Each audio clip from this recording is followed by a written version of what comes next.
There are so many people today who have caused others so much pain that it went as far as affecting their soul. And so these victims once ago spoke, and then they spoke out of bitterness. And when they spoke out of bitterness, something unimaginable happened. See, because they are made of spirit and soul, when they spoke out of pain, when they spoke out of that anguish, spirits were made to hold it. Spirits were tasked to look into their matters. Cain and Abel, they were siblings, they were brothers. Cain, at some point in time, out of envy, killed his brother Abel. You and I can attest to the fact that when Abel was alive, there was no single moment we heard him prayed against his brother. But the prayer against his brother was as a result of the pain his brother Cain caused him. And his prayer was not even when he was alive, but his prayer was after his demise. He died, he passed away, and that was when we heard from God that there was a prayer, there was a cry against Cain from Abel. So, what happened? What really happened that the cry went to God? And when God was reporting to Cain that Cain, there is a case up and against you. There is a case against you. Someone has made a case against you. And therefore, Cain, I want to summon you so that you can also defend yourself or say your part or your side of the matter. So that if you are innocent, then all the allegations, all the claims by the soul or by the blood that is speaking against you will be nullified, will not stand. So God came to Cain, and when God came to Cain, he said, "Where is thy brother?" And Cain, knowing what he had done, said, "Am I my brother's keeper?" Then God went ahead, "What have you done? For the blood of your brother crieth, seeking justice against you."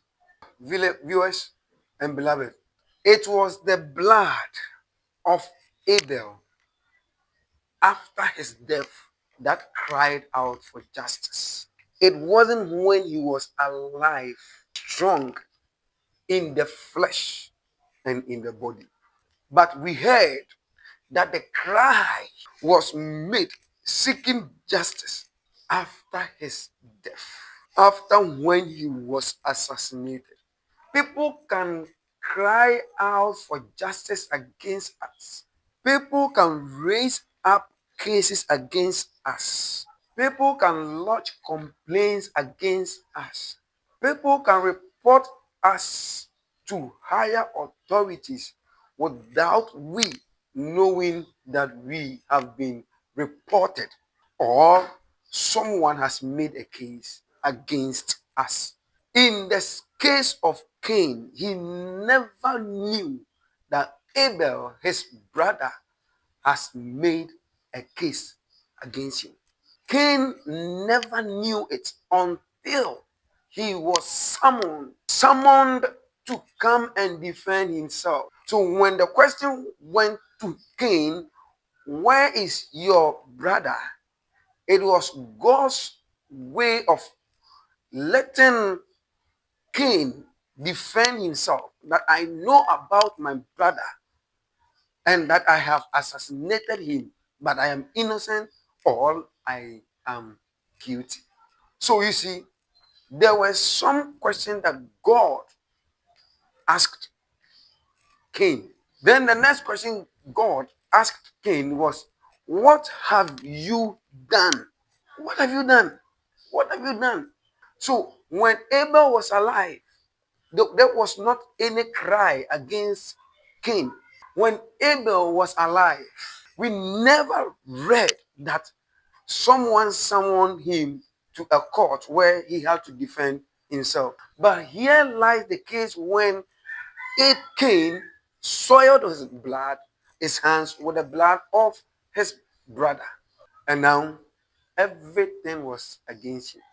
And guess what? Abel was not alive to talk to his brother that I am going to report you to a king. I am going to report you to a superior.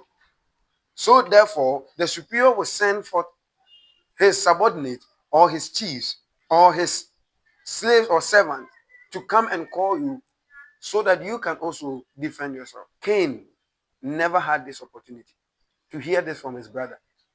Why? Because it wasn't when his brother was alive that the case was raised against him.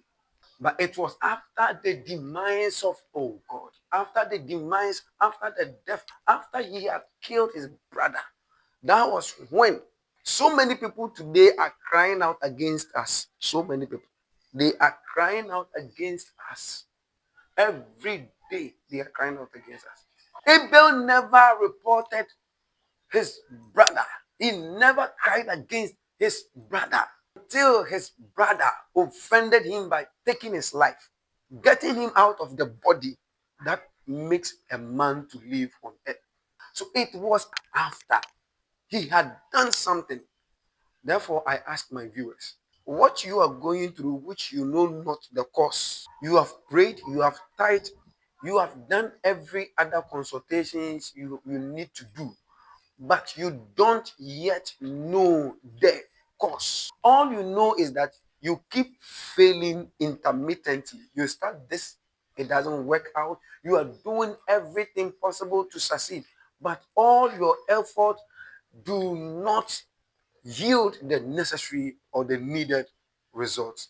So I begin to ask myself that what could really be the cause of one's predicament? What could really be the cause of what someone is going through? And one of the things that could be the cause of someone's predicament, the cause of someone's failure, the cause of someone's woeful lifestyle is, and I will repeat, is the pain that the one suffering the consequences have caused someone when the person was alive, or even when the person is still alive. Someone comes to stay with you, and the only thing you could think of is to maltreat the person. The only thing you could think of is to abuse the person. The only thing you could think of is to cause the person so much pain. Madam, Mr., Mrs., have you ever caused someone so much pain? And I ask, do you know what the person had done in silence against you? Do you know? Probably that could be the cause of everything, every chaos you are going through, everything you are going through, all the ups and downs you are going through in your life. That could be the cause of it. What have you done against someone that you don't know about? Maybe the person that you caused so much pain, right? The person never spoke against you publicly. The person never did anything or showed any sign that he was even angry. She was even angry at you. But the person in silence, like Abel's blood did. In silence. It was in silence. Nobody on earth knew about it because it was the blood. The same way the blood of someone can speak against you, the soul of someone can speak against you, the spirit of a man, of a woman can speak against you. Listen, everybody needs to listen to this content. Hear me out. When the blood rose up, when the blood cried, the earth never kept quiet. Spirits, principalities, watchers. When I say watchers, those who have been given dominion and authority to rule over certain territories, those that we refer to as watchers. I have been telling you, it was not God who decreed that a heart of a beast be given to Nebuchadnezzar. It was never God. Go and read your Bible very well. Daniel chapter number 4. It was not God who decreed. The watchers, who are the watchers? those who were given that right to rule over that territory, to rule over that kingdom. So Nebuchadnezzar, you are a man and you have gone in for so much charm and you think that you are now an immortal being. But regardless of the number of charm that he had, regardless of the number of sorceries, of soothsayers that had surrounded him, no, they were not enough. Because you can be a soothsayer, because you can be a sorcerer, because you can be anything. But the territory in which you find yourself, there is someone God has given the rightful authority to. And when Jesus came onto the earth, he acknowledged the fact that the earth was given to Satan. So when Satan met Jesus in Matthew chapter number 4, what happened? Satan specifically told Jesus that, Jesus, look, you see this thing that you can see on the earth. Everything in it has been given to me. The earth, everything has been given to me. So, and if only you can bow down and worship me, I can just give you some. Better, I can give you all. Guess what? So Satan was also a watcher. Why? Because a territory called the earth was given unto him to oversee its activities. Brothers, viewers, listeners, listen to me. Do not think that nothing exists upon this earth. Do not think that nothing exists in the realms of the spirit. There is nothing spiritual. My brother, if you do it, you live your life anyhow, causing much pain, abusing the souls of people, making them cry throughout the night, giving them sleepless night and others. Listen to me. You are going to suffer the consequences that you know nothing about. Who could believe that it was the blood? I have killed you, you are gone. I have even buried you. Your body, our father asked me about you, and I said, I have not seen you. So, what is all this about? Nobody knew where you are. I have killed you, I have buried you. It is finished.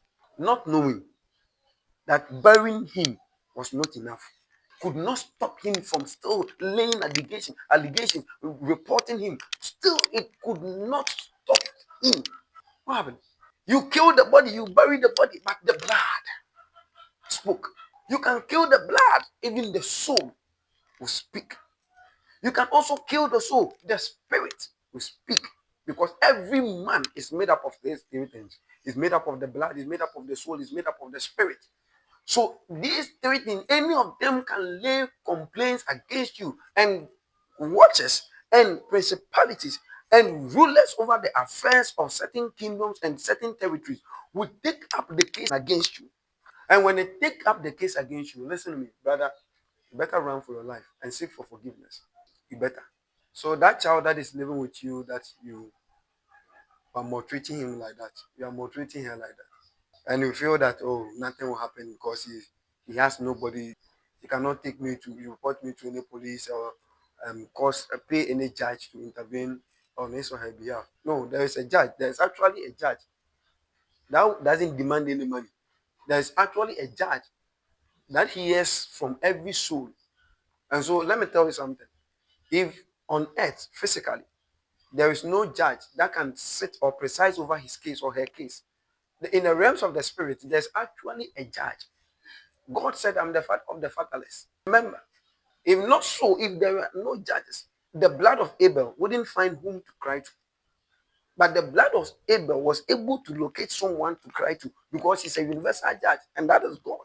So physically, the child that is living with you, which you are maltreating, cannot have someone to intercede on his behalf physically because he doesn't have money to even pay the police to come and arrest you. Talk less of paying a judge to preside over his issue or to seek justice for him or her. He doesn't have that money. It's kind of painful. But watch it. What money does in the realm of the spirit on the physical earth, spiritually, it is not so. It is not so. Once he is right and there is a cry from the soul, you should be very careful.